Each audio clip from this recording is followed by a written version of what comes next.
2025 August మాసంలో మీన రాశి వారి యొక్క మాస ఫలితాలు.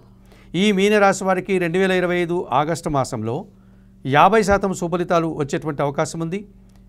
మిగతా 50% ప్రతికూల ఫలితాలు వచ్చేటువంటి అవకాశం కూడా కనిపిస్తుంది. అనగా 2025 ఆగస్టు మాసంలో మీన రాశి వారికి మిశ్రమ ఫలితాలకు అవకాశం ఉంది.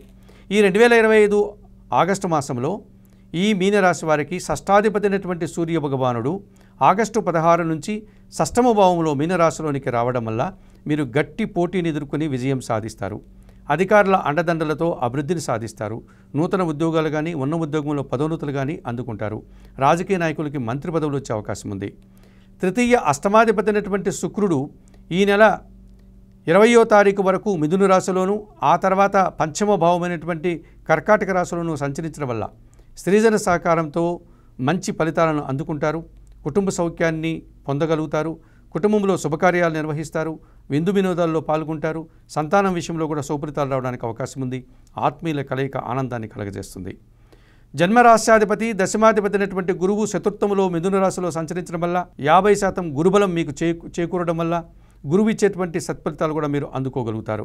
కుటుంబంలో శుభకార్యాలు నిర్వహిస్తారు. వృత్తి ఉద్యోగ వ్యాపారాల్లో మీరు చేసేటువంటి సత్కర్మలకు అనగా మంచి కార్యక్రమాలకు సమాజంలో పేరు ప్రఖ్యాతలు రావడానికి అవకాశం ఉంది. విద్యా సంబంధమైనటువంటి విషయాలు సత్ఫలితాలను అందుకుంటారు. షష్టమములో సింహరాశిలో కేతువు సంచారం ఉంది. నిరాడంబరంగానే వృత్తి ఉద్యోగ వ్యాపారాల్లో అభివృద్ధిని సాధిస్తారు. కొంత రుణాలు తీర్చుకోగలుగుతారు. అనారోగ్యం నుంచి బయటపడి ఆరోగ్యవంతులు అవుతారు. శత్రువులు సైతం మిత్రులుగా మారడానికి అవకాశం ఉంది. మరి ఈ మీనరాశి వారికి షష్టమ కేతువు వల్ల రుణ రోగ శత్రు విముక్తి కలగడానికి అవకాశం కనిపిస్తుంది. మరి 2025 ఆగస్టు మాసంలో మీనరాశి వారికి సూర్య భగవానుడు, శుక్రుడు, గురువు, కేతువు 4 గ్రహాలు సానుకూలంగా సంచరిస్తూ 50% శుభఫలితాలను ఇచ్చే వాతావరణం ఉంది. అలాగే ద్వితీయ భాగ్యాధిపతి అయినటువంటి కుజుడు సప్తమ భావంలో కన్యా రాశిలో ఈ నెలంతా సంచరిస్తున్నాడు. ఈ ఆగస్టు అంతా సప్తమ భావంలో కుజుడు సంచరించడం వల్ల మీ మాటల వల్ల అపార్థాలు కలహాలకు అవకాశం ఉంది. జీవిత భాగస్వామితో కానీ వ్యాపార భాగస్వాములతో కానీ పనిచేసేటువంటి ఉద్యోగంలో ఉన్నటువంటి వారితో, తోటి ఉద్యోగులతో కానీ సహ ఉద్యోగులతో కానీ మనస్పర్ధలు రావడానికి అవకాశం ఉంది. భూ సమస్యలు, వాహన సమస్యలు ఇబ్బంది పెట్టే సూచన కనిపిస్తుంది. చతుర్థ సప్తమాధిపతి అయినటువంటి బుధుడు ఈ నెలంతా పంచమ భావంలో కర్కాటక రాశిలో సంచరిస్తున్నాడు కనుక కుటుంబంలో ఒక అశాంతిని కలిగించే సంఘటన జరగవచ్చు. కొన్ని అసౌకర్యాలు కూడా మీరు ఎదుర్కోవాల్సి ఉంటుంది. వ్యాపారపరమైనటువంటి నష్టాలు వచ్చేటువంటి సూచన కనిపిస్తుంది. లాభ వ్యయాధిపతి అయినటువంటి శని భగవానుడు జన్మరాశిలో సంచరిస్తున్నాడు మీనరాశిలో.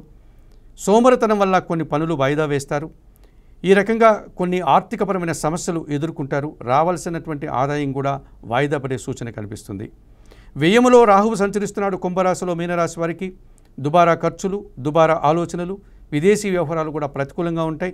కొంతమంది మోసపూరితమైనటువంటి వ్యక్తుల వల్ల ఆర్థిక నష్టాలను కొని తెచ్చుకుంటారు. మరి 2025 ఆగస్టు మాసంలో ఈ మీనరాశి వారు వ్యయంలో ఉన్నటువంటి రాహుదోషం నుంచి బయటపడడానికి కనకదుర్గాదేవిని దర్శించండి. శ్రీదేవి ఖడ్గమాల స్తోత్రం పారాయణం చేయండి. మినుములను దానం చేయండి.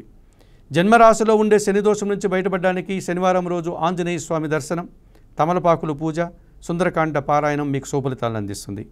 పంచమ బుధ దోషం నుంచి బయటపడడానికి సీతారామచంద్రమూర్తి దర్శనం, శ్రీరామ రక్షాస్తోత్రం పారాయణం, అలాగే పెసరపప్పు కానీ ఆకుకూరలు కానీ పేదవారికి దానం చేయండి.